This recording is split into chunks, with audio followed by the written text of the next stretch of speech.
Amen? Kaya salamat sa Panginoon at muli, tinan mo nga yung katabi mo, sabi mo, handa ka na bang mabusog sa salita ng Diyos? Dito lang tayo kumain. Yung mga hindi pa nagbe-breakfast. Yes! Okay? So tayo po ay manalangin. Dakilang Diyos, aming Ama. Kaya tawagan namin ang Diyos ni Abraham, Diyos ni Jacob, Diyos ni Isaac, Diyos ni Moses, Diyos ni David. Banal na Espiritu, malaya kong kumitaw sa aming kalagitnaan, Panginoon. At hayaan niyo, Lord, na walang matigas na puso, walang magulong isipan ang mananatili sa lugar na ito, Panginoon. Katagpuin niyo po ang aming mga buhay, ang aming mga sitwasyon, ang aming mga estado. Ikaw lamang ang maghari, Panginoon. Hayaan mo, Lord, na mabuksan kami at mapuno lamang ng iyong biyaya, ng iyong kapangyarihan, ng iyong pag-ibig, at ng iyong kabutihan. Dakilang Diyos, walang hihigit sa pangalan mo, aming Jesus. Walang hihigit sa kapangyarihan mo. Kaya anumang sitwasyon, anumang ginagawa ng Diablo sa buhay namin, hindi ito mananaig. Dahil ikaw ang aming Diyos, Panginoon. Na mula noon, mula kay Abraham hanggang sa panahon natin ngayon, ikaw ang Diyos na hindi nagbabago. Ikaw ang Diyos na umaabot. Ikaw ang Diyos na patuloy na kumakalinga sa iyong mga anak. Kaya maraming salamat, Lord. Nawa ang buhay namin ay mapuno ng mga buto ng salita mo. At hayaan mo, Lord, na ito ay tumubo, lumago at mamunga sa aming mga bunga. At hayaan mo rin, Lord, na yung buhay na to maging daluyan ng pagpapala sa ibang tao upang makilala ka rin nila, Panginoon. Kaya maraming salamat, Lord. Sa umaga na to, pangunahan niyo kami ba ng Espiritu. Maghari ka at tulungan mo kami na tanggapin ang iyong mensahe. Sa tanging pangalan ng anak si Jesus, ang lahat ay magsabi na Amen. Amen. So, ngayong umaga po na to, may papakilala ako sa inyo. Paano ba natin lubusan pang makikilala ang ating Diyos? Kilala niya ba to?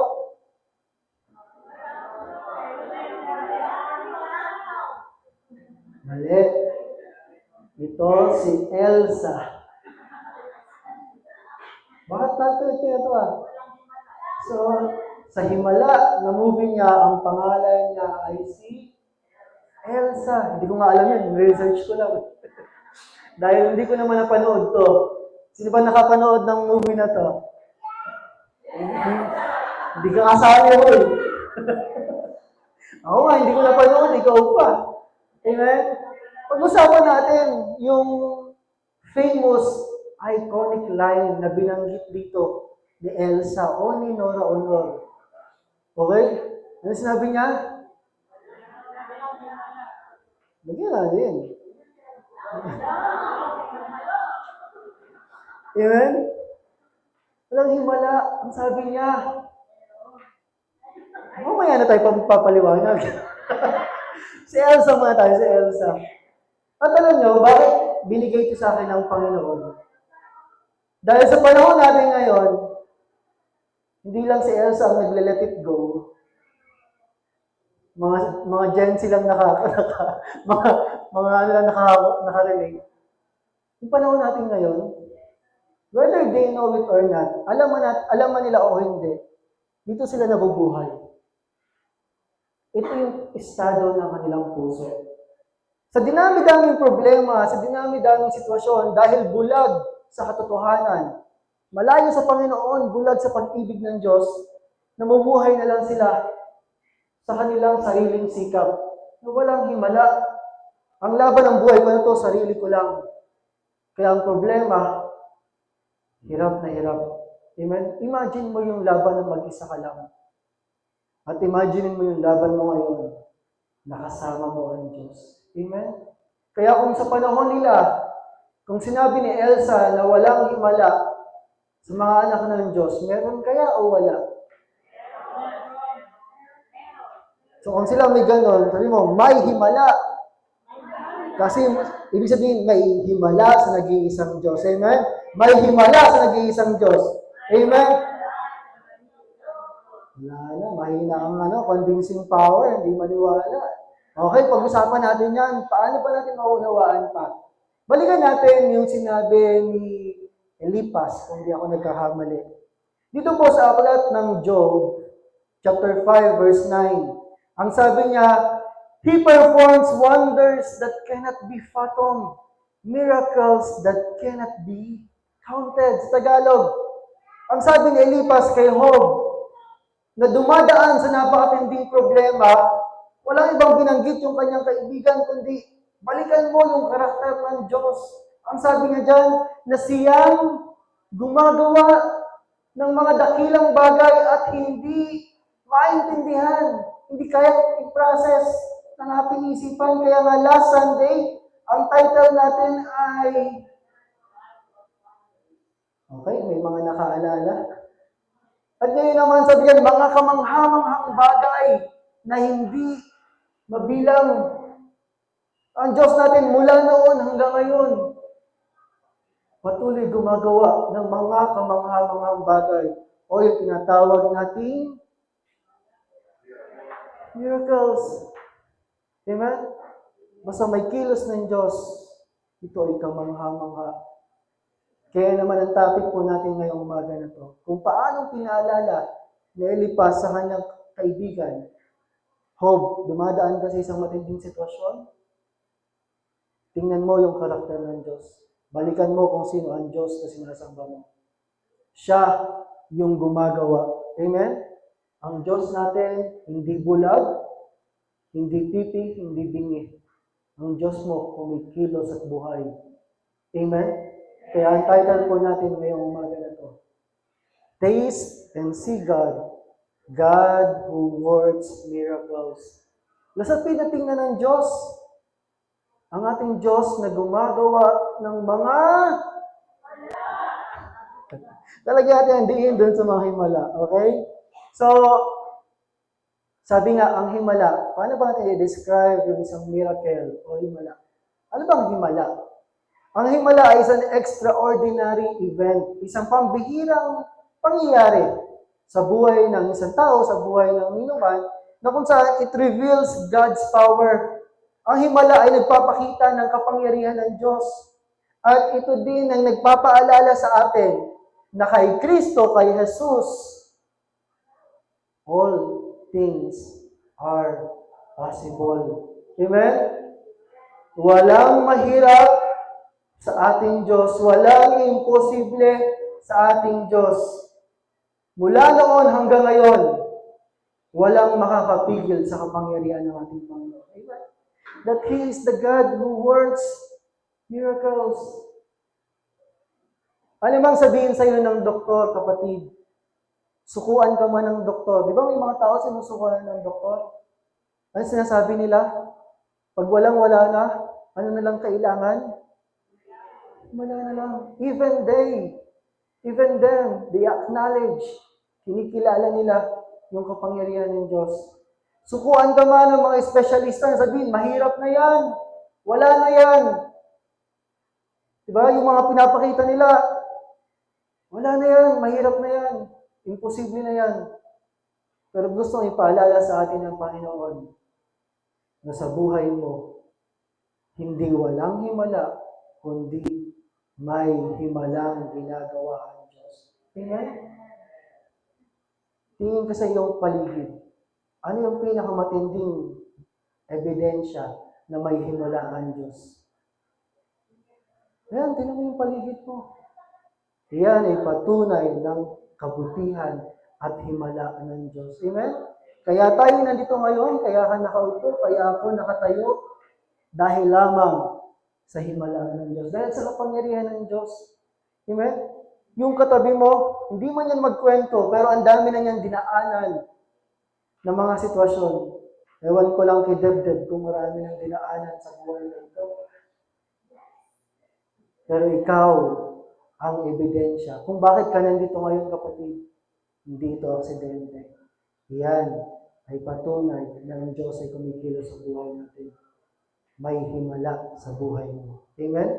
Kaya nga, ang sabi dito, sabi ng lingkod ng Diyos sa Acts 2:22, noong araw ng Pentecost na bumaba ang presensya ng Banal na Espiritu, sila ay nagsimulang mag-speak in tongues. Tapos yung mga tao sa paligid nila, namangha. May ibang sinasabi. Tinan mo yung tama alagad na yun, mga lasing na lasing. Nagpaliwanag na yun si Pedro. Ang sabi niya, fellow Israelites, listen to this. Jesus of Nazareth was a man accredited by God to you by miracles, wonders, and signs, which God did among you through Him, as you yourselves know. Sa Tagalog, mga Israelita, pakinggan ninyo ito. Si Jesus na taga Nazareth ay sinugo ng Diyos. Sino daw si Jesus? Ano yung ginawa niya? Pinatunayan ito ng mga himala. Mga kababalaghan at mga palatandaang ginawa ng Diyos sa pamamagitan niya. Alamin niyo ito, sapagkat ang lahat ng ito ay naganap sa kalagitnaan niyo. Narinig man nila, nabalitaan man nila, nakita man nila, ng Diyos na to ay may ginawa. Amen? May mga ginawang kamangha-mangha at pambihirang mga bagay nung panahon niya dito sa lupa. Kaya pag-aralin natin ngayong umaga na to, ano yung mahalagang makuha natin? Sa buhay mo, ano yung kailangan mo? Sabi nga, meron bang imposible sa buhay mo ngayon? Meron bang mahirap? Meron ka bang sitwasyon na napakatindi? Yan yung gustong-gustong simula ng Panginoon. Amen? Upang maipakita sa tao, imposible, pero sa Kanya, walang imposible. Amen? Kaya dito, pag-aralan natin yung mga halimbawa, mga pinakita na himala na ginawa ng ating Panginoong Yesus. At subukan natin matuto. Ano ba yung lesson na binibigay sa atin ito? Paano ba tayo mas lalalim pa na maunawaan na may isang Jesus na mula noon hanggang ngayon, kumikilos sa buhay natin. Amen? So, walang ibang pinakamagandang simula, kundi sa pinakauna. Alam niyo ba yung ibig sabihin ng pinakauna? Si Jesus nagtinda lang sa malamig. Hindi. Amen? The first miracle of Jesus ay yung tubig ginawang alak. Amen? Jesus turned water into wine. Alam niyo po ba nung panahon nila, sa Jewish tradition nung panahon ni Jesus, hindi ko alam kung hanggang ngayon, ang kasal nila ay umaabot ng 7 days. Ganun katagal ang celebration. Ganun pa rin daw hanggang ngayon. Sarap siguro magpakasal doon. Pag po ako'y kinasal, doon tayo sa Israel. Amen? Walang imposible sa ating Panginoon. Kasi, yung kwento na to, on the 3rd day, sabi nga doon sa ikatlong araw, merong kinasal. At nandun si Maria, ang nanay niya, si Jesus, yung kanyang mga kapatid, ang mga disipulo. Kaso ang problema, naubusan ng alak, naubusan ng wine. Alam natin yung nangyari. Amen? Nagpapuno siya. Although, kung di ako nagkakamali, 6 lang to. Medyo nagpa-sobra ako ng konti sa picture.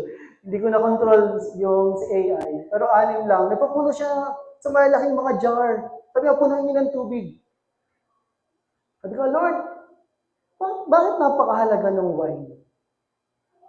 Kasi nung panahon nila, sa isang kasalan, kapag pala naubusan ka ng wine, hindi lang ito simbolo na aberya, kundi pag naubusan ka ng alak nung panahon na yun, ito ay nagdadala ng matinding kahihiyan doon sa ikinasal at sa kanyang pamilya. Kaya malaking problema yung sitwasyon niya mula doon sa wala. Amen? At sabi nga sa tradition nila, madalas po, ang kasal ng mga Israelita ay ginaganap tuwing ikatlong araw. Bakit? Kasi sa Genesis, sabi nila, yung ikatlong araw lamang yung binanggit ng Diyos na God saw it was good. Yun lang, sa 3 araw lang. Sa ibang araw, puro isa lang eh. Nakita ng Diyos na yun ay mabuti. Sa ikatlong araw, 2 beses binanggit. Kaya sa paniniwala nila, ano yung ikatlong araw sa atin? Nagkahirapan na, pahirapan na. Friday. Miyerkules. hula pa. 7 lang naman yan, tatama kayo sigurado. Tuesday. Kaya pag napunta ka sa lugar nila, ang madalas na kasalan, Tuesday, bakit naniniwala sila na yung araw na yun, double blessing. Kasi 2 beses binanggit na God saw it was good.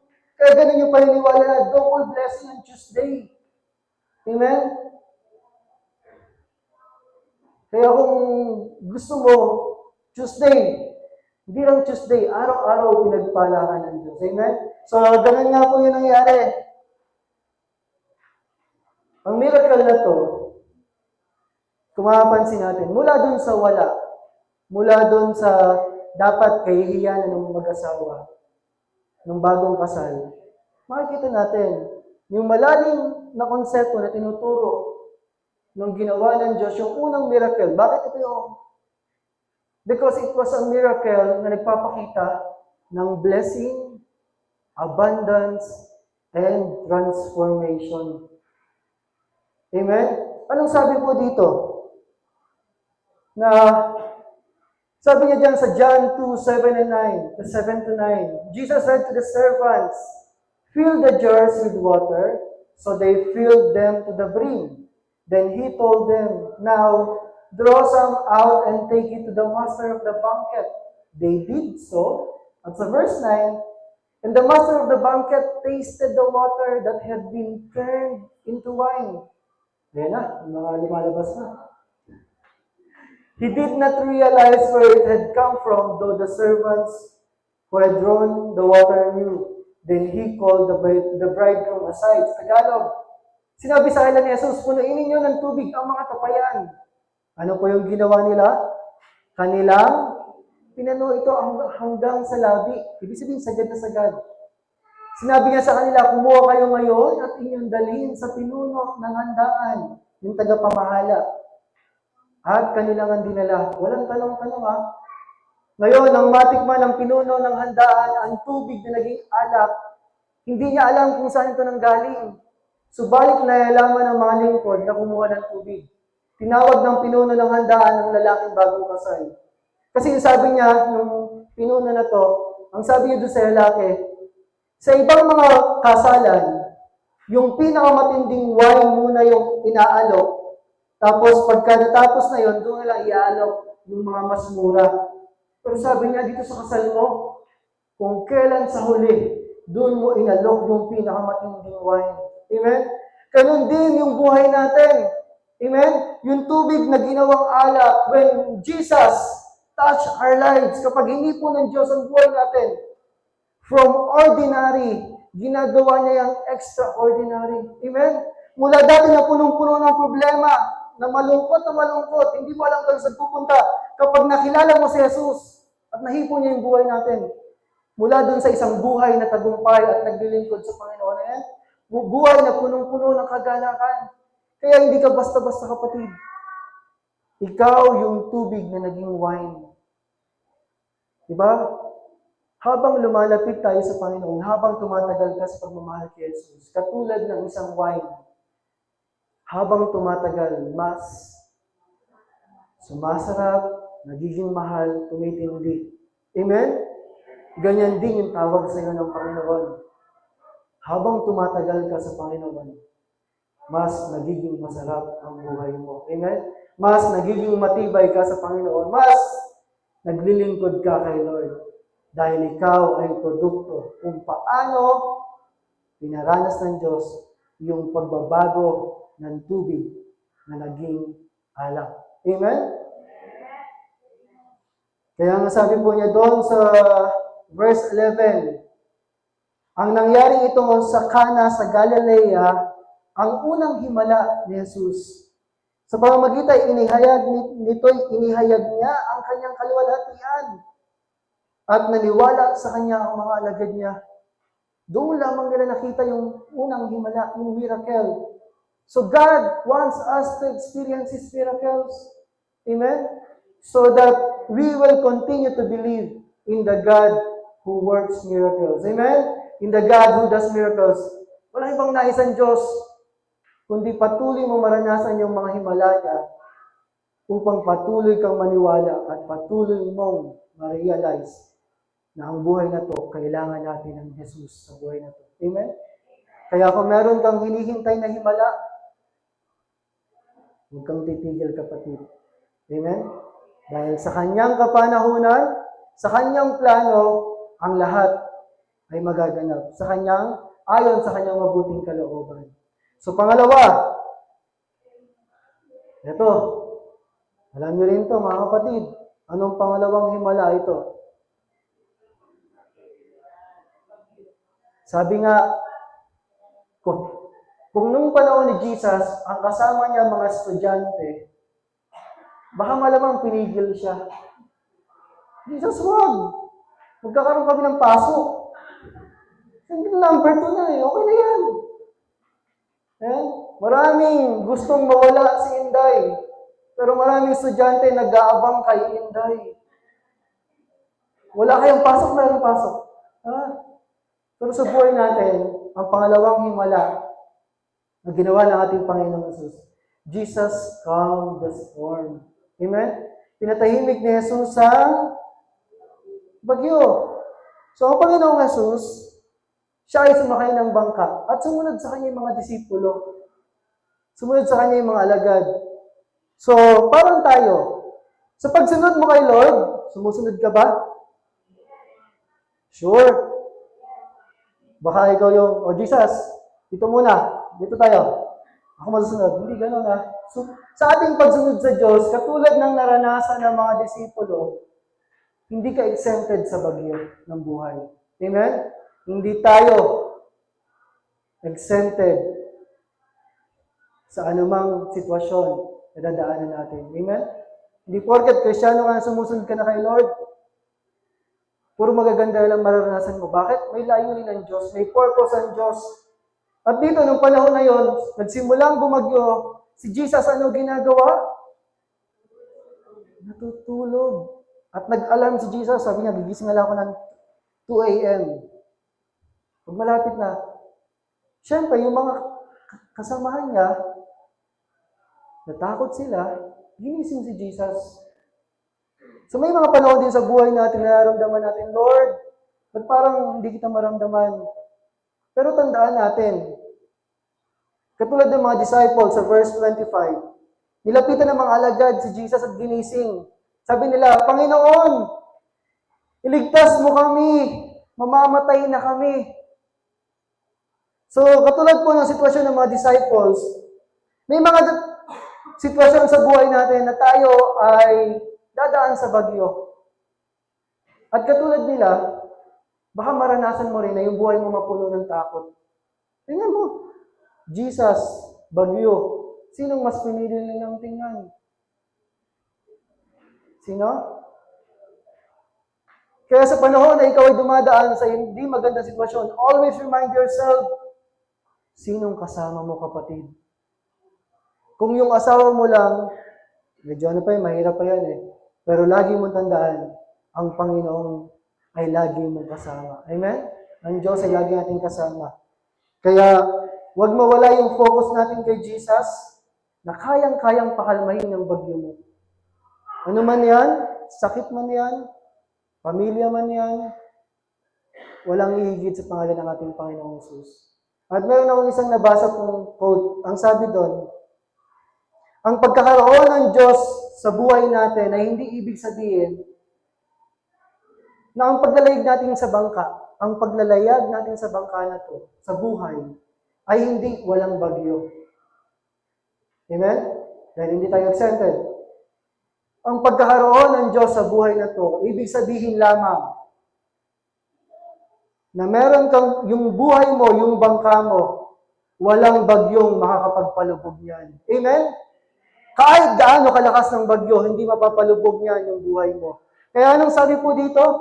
Nung ginising nila ang Panginoong Jesus, ang sabi niya, He replied, "You of little faith, why are you so afraid?"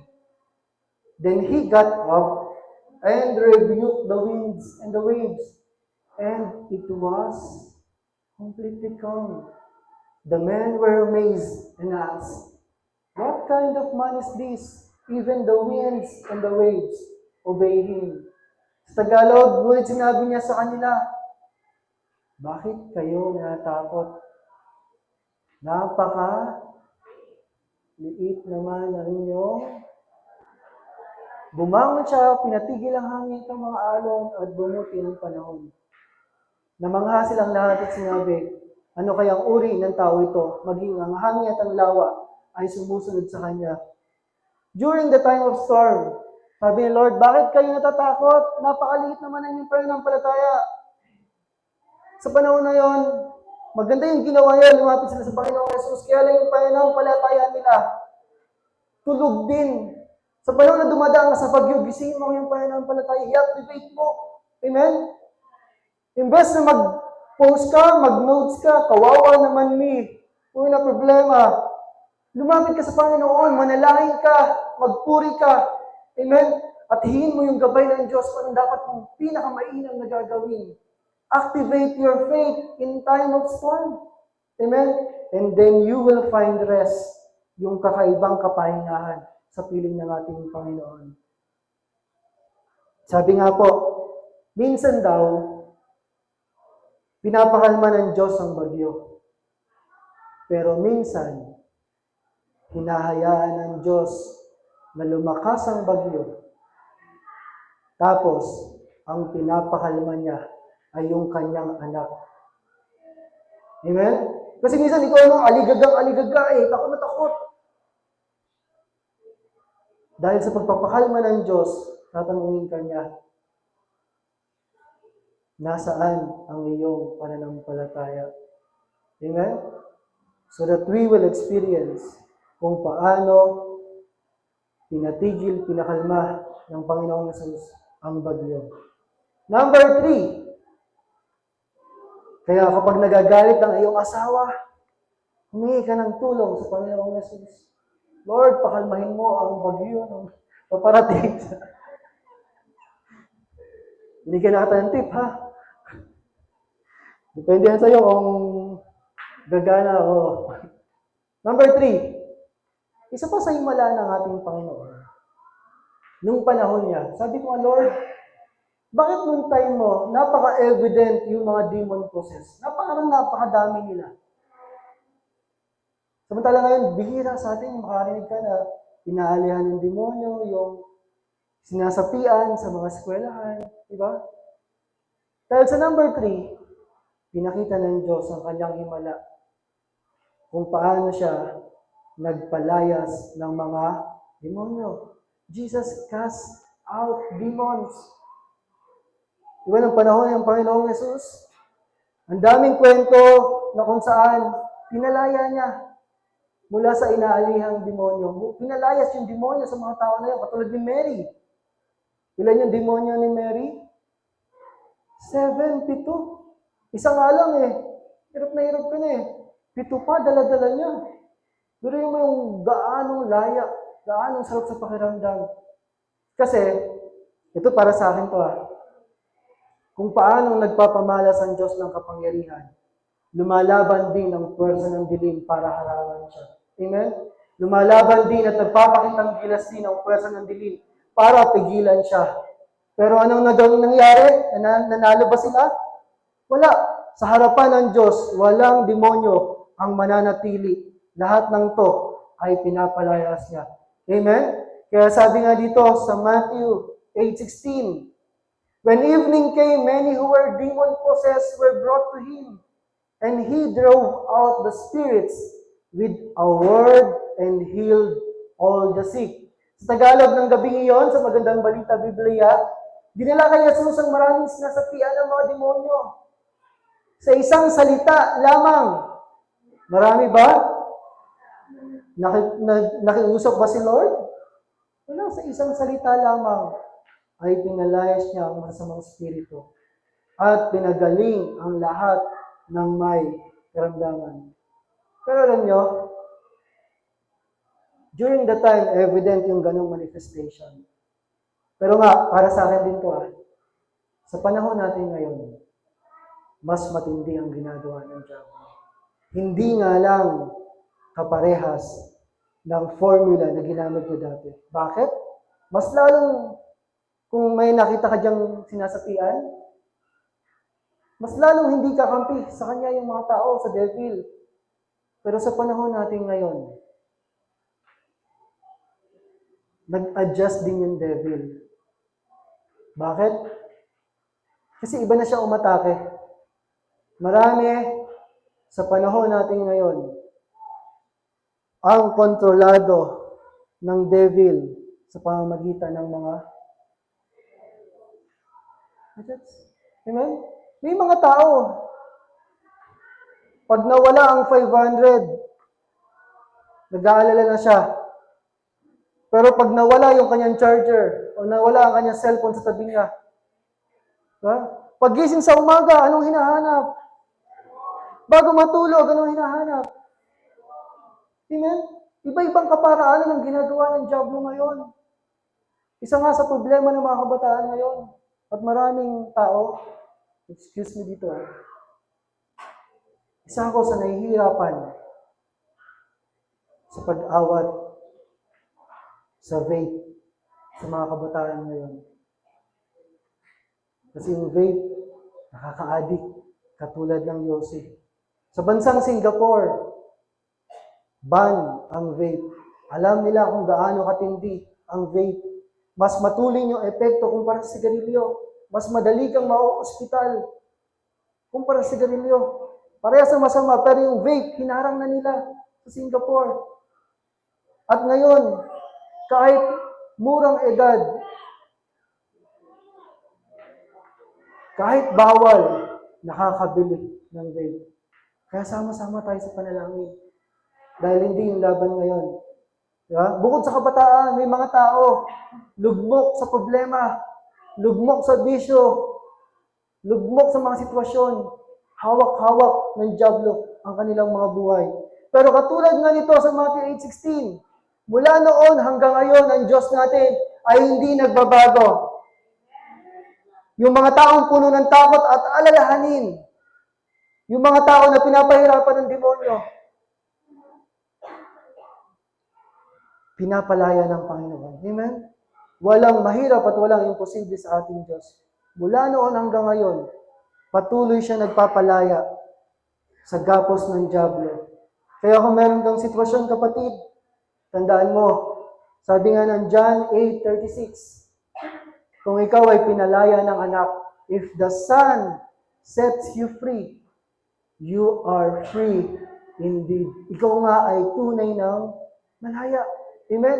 Kaya sa Panginoong Yesus, nagkakaroon tayo ng kalayaan mula sa gawa at gapos ng kaaway. At pangapat,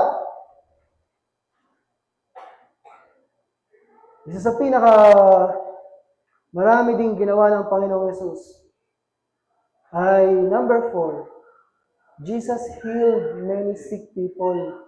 Pinagaling ni Jesus ang maraming may sakit. Sabi ko, Lord, bakit pa kung saan ka pumunta, lagi ka nagpapagaling? Dahil sabi nga sa Bible, sa tuwing nakikita niyo yung mga tao, nahahabag ang Diyos.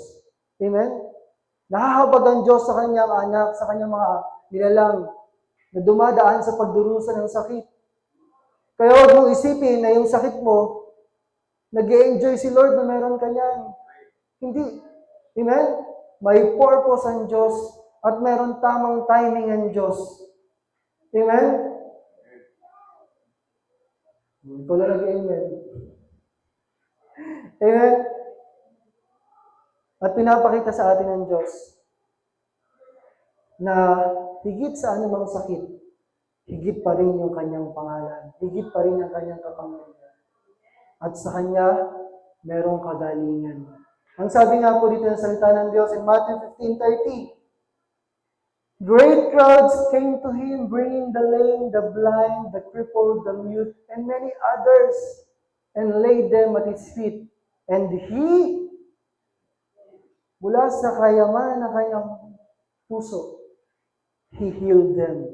Nagdatingan naman ng napakaraming taong may dalang mga pilay, bulag, lumpo, pipi, at marami pang ibang may sakit.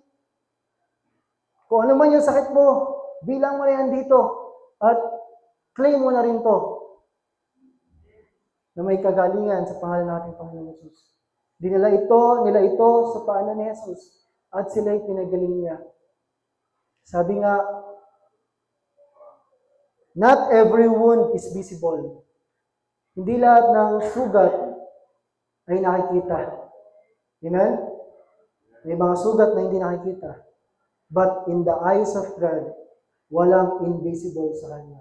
Ibig sabihin, lahat ng sugat, lahat ng wound na meron tayo, lahat ng sakit, hindi ito lingid sa harapan ng ating Diyos. Wala siyang ibang nais, kundi pagalingin tayo dito. Unless may purpose siya.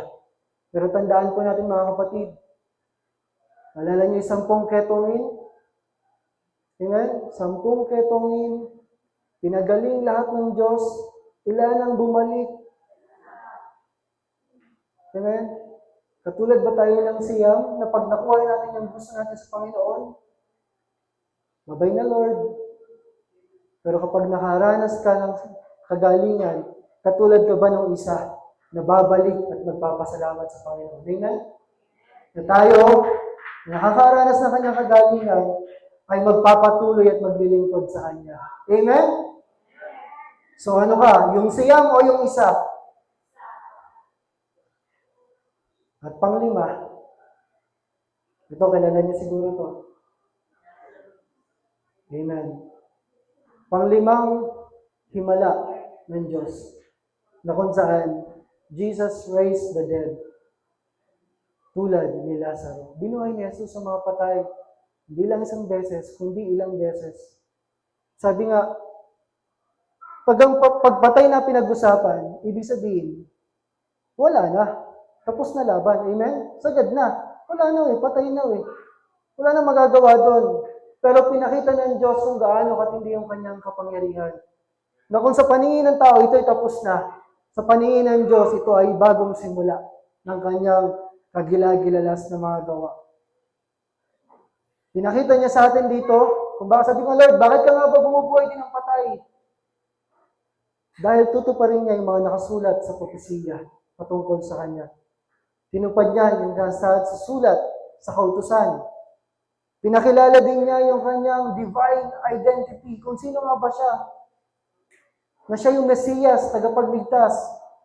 At nagkaroon din siya ng preview patungkol sa Kanyang pagkabuhay na magmuli. Na kung ito nagawa ko sa kanila, yung binabanggit ko sa inyo, mangyayari din to sa akin.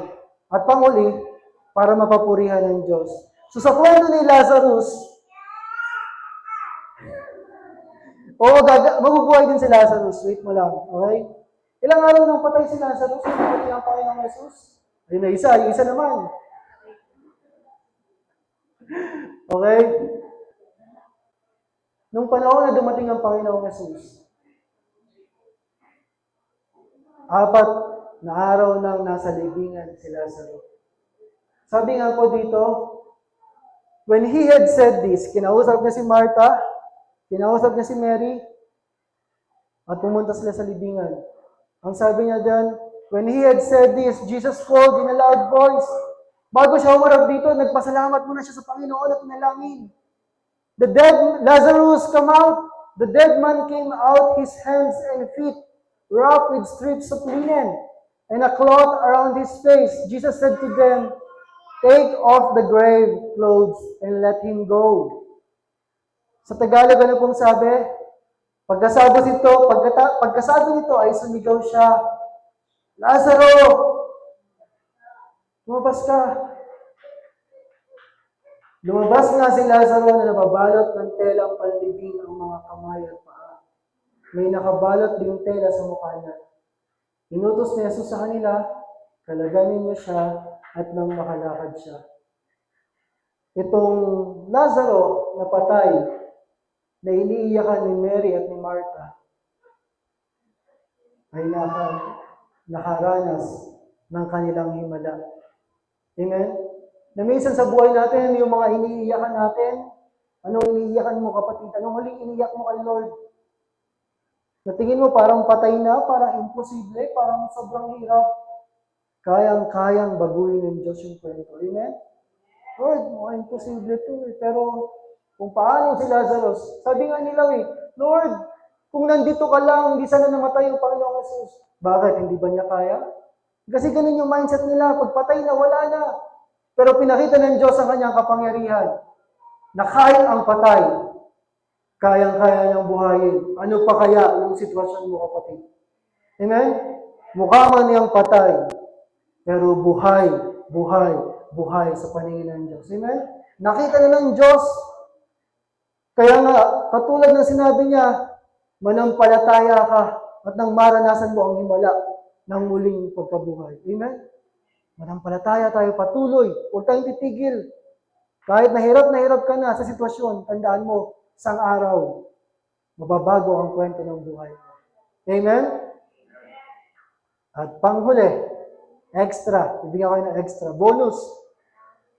May plus 5 kayo sa akin ngayon. Sa Bible school po, nung una ako nagturo, first subject kasi ako Ang pinakamahirap yung first subject kasi minsan, yung estudyante mo, kalahati lang. Kasi hindi ba darating na 8:30, 9 o'clock. Kaya ang ginawa ko, sige, lahat ng maaga may plus 5 sa activity. Nung next Friday, lahat maaga na. Tagumpay.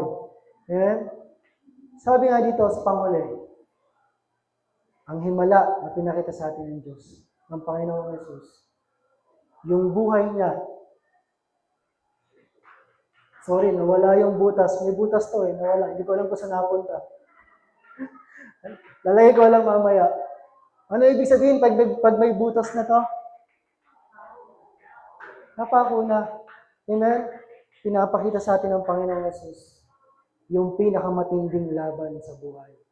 Jesus manifested victory over sin and death.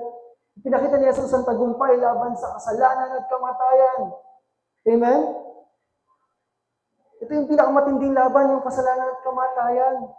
Ginawa ng Diablo ang lahat. Matukso lamang si Satanas, ay si Jesus para magkasala. Ginawa ng Diablo ang lahat. Sumuko lamang ang Panginoong Jesus para tumigil na. Hanggang sa ito'y patayin niya kasi akala niya dito siya magtatagumpay. Pero yung plano ng masama ng Diablo ay kasama sa plano ng Diyos sa tagumpay. Amen? Yan din yung tagumpay na tinawag sa atin ng Panginoon. Tagumpay tayo laban sa kasalanan at kamatayan. Kaya nga pong sabi dito sa Luke 24, nung siya ay namatay, nung muling pagkabuhay sa ikatlong araw, ito ay tumapat na araw ng first day. Ano yung first day? Sunday. Kaya yung araw ng Sunday, pumunta yung mga babae doon para linisan, biglagyan ng pabango ang katawan ng Panginoong Yesus. Pero nung sila ay tumingin, wala na yung lalaki, wala na ang Panginoong Yesus, wala na yung bangkay. At ang nakita nila ay dalawang lalaki na ang damit ay nagniningning. At ang sabi ng dalawang lalaki na to, bakit nyo hinahanap ang buhay sa mga patay? Kaya ang araw ng Sunday is a day of victory. Amen? Kaya ngayong araw na to, you are victorious. Amen? Maraming pwedeng pumigil sa'yo. Pero nandito ka dahil tagumpay ka sa buhay na to. Amen? Ang araw ng linggo ay dapat nasa tahanan ng Diyos dahil ito ay simbolo na tagumpay ang Diyos sa buhay mo. Amen? Tagumpay ka sa Panginoon. Kaya simula na yon ang gawain nila, pag sila'y nagtitipon-tipon sa mga bahay, tuwing araw ng linggo, at doon natin nakuha yung ating tradisyon na kasanayan, kung paano ang mga disipulo nagtitipon-tipon tuwing linggo, dito rin natin yung ginaganap yung ating araw ng pagtitipon. Matutunan ko lang din yan sa Bible School. Amen? So, victory, kapatid. Kaya sabi mo sa iyong katabi, Bumiti ka na, tagumpay ka eh. Hindi ka talunan. Hindi ka tinawag ng Diyos sa talunan. Ano man yung sitwasyon mo, tagumpay ka sa harapan ng Diyos. Kailangan mo lamang sumunod, magtiwala, manampalataya. Amen? Kaya bigyan mo nga ng isang matinding palakpakan Diyos sa buhay mo dahil tagumpay ka sa araw na ito, kapatid.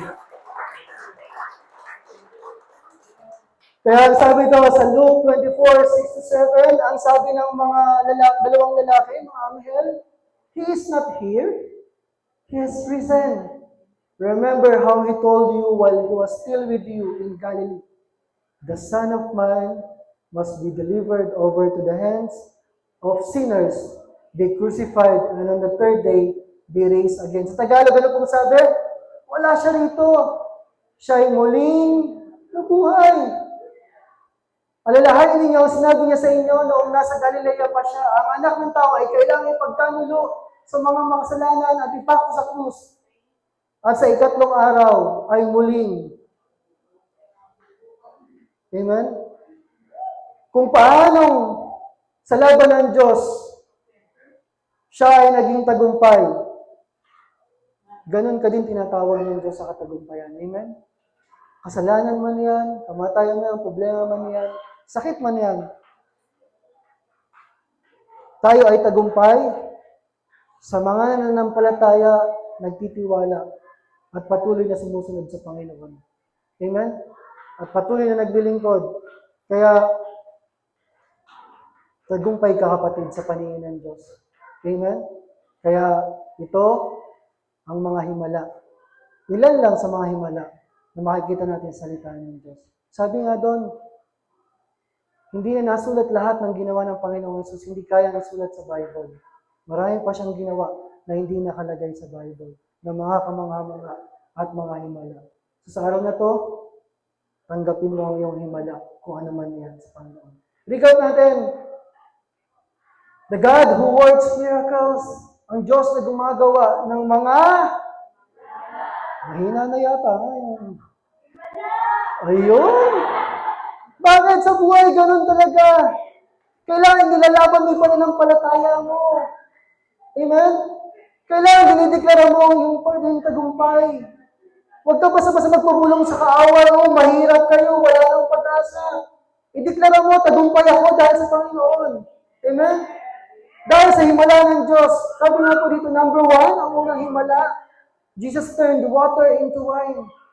Yung ordinary, ginawang extraordinary. A miracle of blessing, abundance, and transformation. Tayo, na naranasan ang hipo ng Diyos, from ordinary, ginawang extraordinary, ginawang blessed sa harapan ng Diyos. Amen? Ikalawa, Jesus calmed the storm. Ano bang storm na daanan mo sa buhay, kayang-kaya niya itong patigilin. At kung hindi pa tumitigil ang storm, baka ikaw yung pinapakalma niya. Natanong ng Diyos, nasaan ang ating pananampalataya. Pangatlo, Jesus cast out demons, nagpalaya si Jesus ng mga demonyo. Amen? Yung gapos ng Diablo, kayang-kaya ng Diyos na tayo ay palayain. Ano man yung ginagawa ng Diablo sa ating pamilya. Pangapat, Jesus healed many sick people. Higit ang pangalan ng Panginoong Yesus sa anumang sakit o karamdamang meron ka. All you need to do is believe and trust God. Panglima, Jesus raised the dead such as Lazarus. Kung yung patay kaya niyang buhayin, ano pa kaya yung sitwasyon mo? At yung panawagan sa atin ng Diyos, kung paano siya nabuhay ng ganito, si Jesus lang yan eh. Hindi. These are also our calling. Ipinakita ni Jesus ang tagumpay laban sa kasalanan at kamatayan. Amen? Sabi nga dito, Lord, bakit mahilig ka sa himala? Posible ba na araw-araw mahimala yung mga anak ng Diyos? Walang mahirap palang imposible sa Kanya. At alalahanin natin yung awit kanina. Sabi ng awit kanina, kamangha-manghang pag-ibig, lampas langit, kami minahal mong lubos. Sabi doon ng awit sa dulo, aming itatanghal. Anong gagawin mo daw? Pangalan mo, Jesus. Kaya dito, iwanan ko na po sa inyo, sabi ito sa John 20, 30 to 31. Ito yung binabanggit ko kanina. The disciples saw Jesus do many other miraculous signs in addition to the ones recorded in this book. But these are written so that you may continue to believe that Jesus is the Messiah. Siya yung tagapagligtas. Siya yung solusyon. Siya yung dapat sentro ng buhay natin.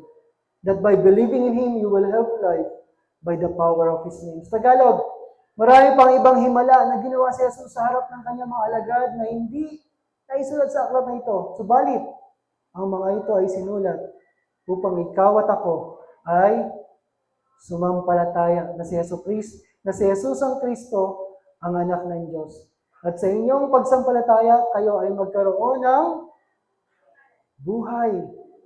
Siyempre, may himala rin doon. Amen? Wala na.